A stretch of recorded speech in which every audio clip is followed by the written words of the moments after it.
That's close enough.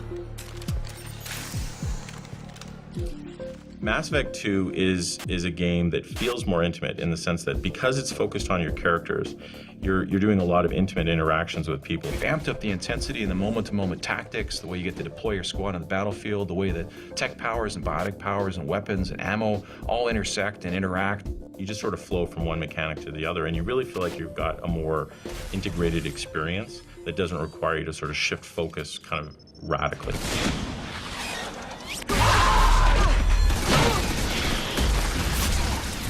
That mech's got heavy armor plating. Those Quarians never stood a chance.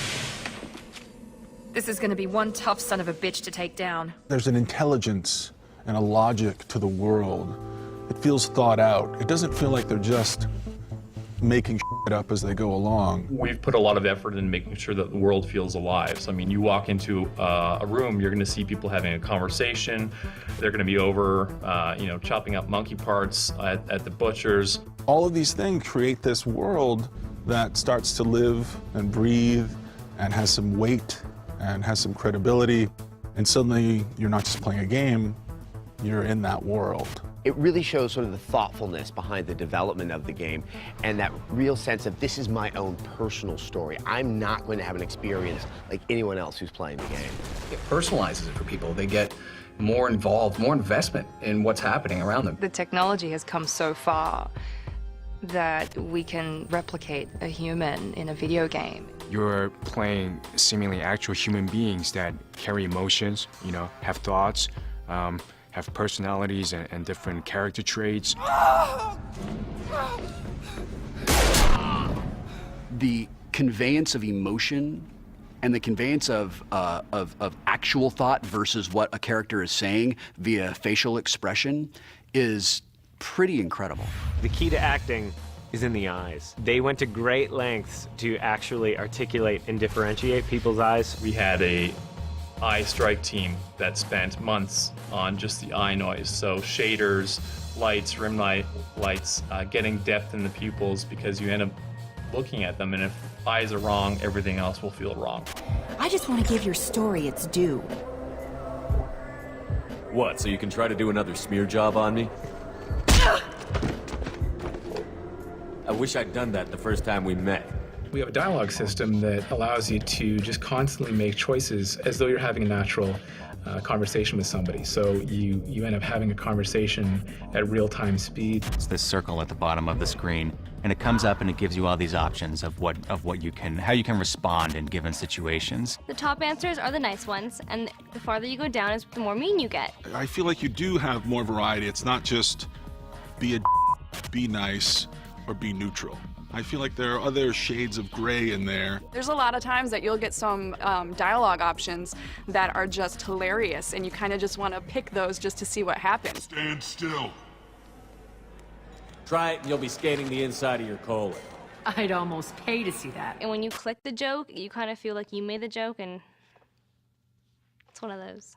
And yes, you feel like you're the comedian, which is really hard to pull off to make the player feel like they're funny. It ends up being, I think, a surprisingly true-to-life experience where you're talking to people, but you know that something that you do or say will eventually have repercussions that don't get forgotten by the world that you're playing in. We want to have choices with consequences.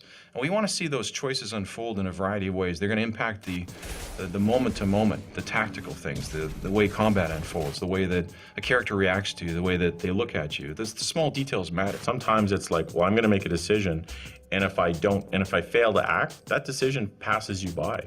And you have to live with the consequences of not making that decision. Beyond that, we want to have choices with consequences on the people that you travel through the galaxy with, the companions. They're the mirror of your actions, the lens through which you see the world. The decisions you make choose what kind of future or fate that they have on top of what you have. There's times when you have disagreements between your team, so you actually have to sometimes pick sides. So you can actually damage your relationship with your henchmen, and that can have very dire consequences.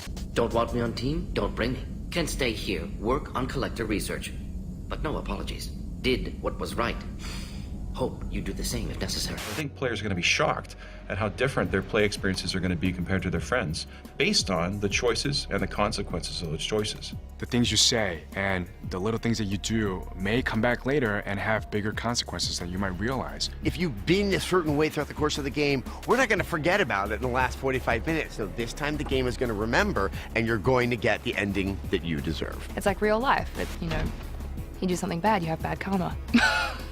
Those decisions that are a butterfly flapping its wings that are going to eventually turn into a hurricane in the 5th act of the game is just, where's that hurricane going to go, and am I going to be killed by it? Death is a really important theme of Mass Effect 2. You start the game dead, and you can finish the game dead. And that shocked a lot of people.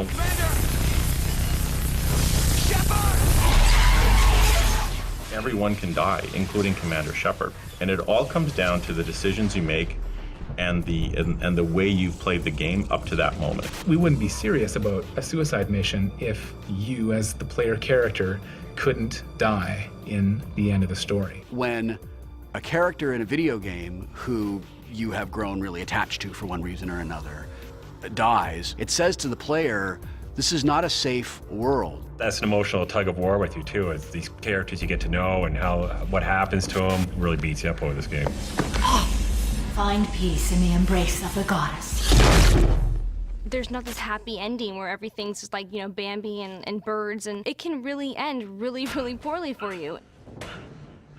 We're unique in that we give you as many tools as we can to let you explore it in as different ways as you can. That's what defines the games, is that it's you making the choices. It's not watching what a director did. It's about what you're doing to create your own personal experience. And I think this is how you get there, is by being able to control the dialogue, the action, and the real decisions that you're making. Very well, Shepard. The controls are online. The switch and consequences are yours. And I can understand how so many people are addicted to this type of entertainment. This is a video game? This is crazy.